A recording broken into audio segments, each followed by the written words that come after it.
in every direction, yet nowhere at all. Shocking unsolved crime number 2 is the death of child beauty queen JonBenet Ramsey. August 16th, 2006. It was a break in the case nearly a decade in the making. Police arrested John Mark Carr, an American living in Thailand, for the murder of JonBenet Ramsey. And they had a confession. I was with JonBenet when she died. Everyone was encouraged that perhaps, finally, this case that had frustrated so many people for so long had some kind of conclusion. On August 28th, John Mark Carr was supposed to have his day in court. Instead, the results of a DNA test discredited him as a suspect. Investigators were suddenly back to square one. The false confession of John Mark Carr added yet another bizarre twist to a confounding crime that occurred almost 10 years earlier. It happened in Boulder, Colorado, the day after Christmas, 1996. Shortly after she awoke at 5 a.m., Patsy Ramsey claimed she found a ransom note on her stairs. 911 emergency. We have a kidnapping. Hurry, please. Explain to me what's going on, okay? There's a note left and our daughter's gone. Police officers arrived at the Ramseys' upscale 6,800 square foot home at 5:52 a.m. Detectives waited with Patsy for the kidnappers to call. The phone never rang.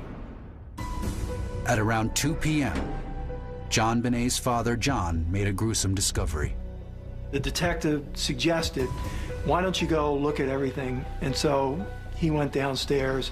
One of the friends that had come to the house that morning was right behind him. That friend heard a loud scream and then saw John Ramsey running out of the room with his daughter's body. Just moving an item of clothing or moving her body in the slightest way could detrimentally hurt the investigation. The tiny beauty queen had been gagged with duct tape. She'd been struck in the head with a heavy, blunt object. Her wrists bound with white cord. She'd been sexually assaulted, then strangled. The evidence, what little there was, pointed in many directions. You have to be thinking in terms of the possibility of a psychosexual killer, a serial killer. Investigators found skin and hair fragments on JonBenet's clothing and under her fingernails.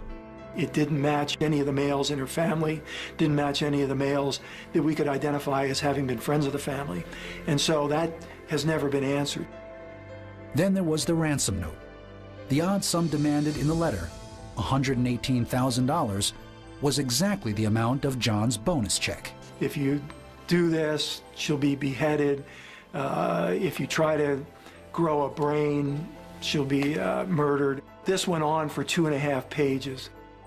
There are criminal trespassers who have targeted my family and who know a lot about me. And that's got to cry out for my cooperation with the police. And what do the Ramseys do? They stonewall. We've been forced through leaks, innuendos, and allegations to try to defend ourselves in the court of public opinion. The leaks repeatedly said, look, there's something really weird about the Ramseys' role in this.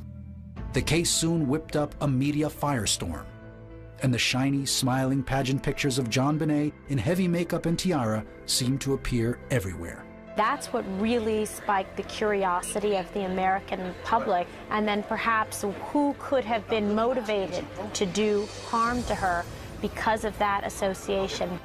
One of the problems was that the police were focusing on the family as being responsible. The district attorneys, prosecutors, were focusing on a third-party intruder.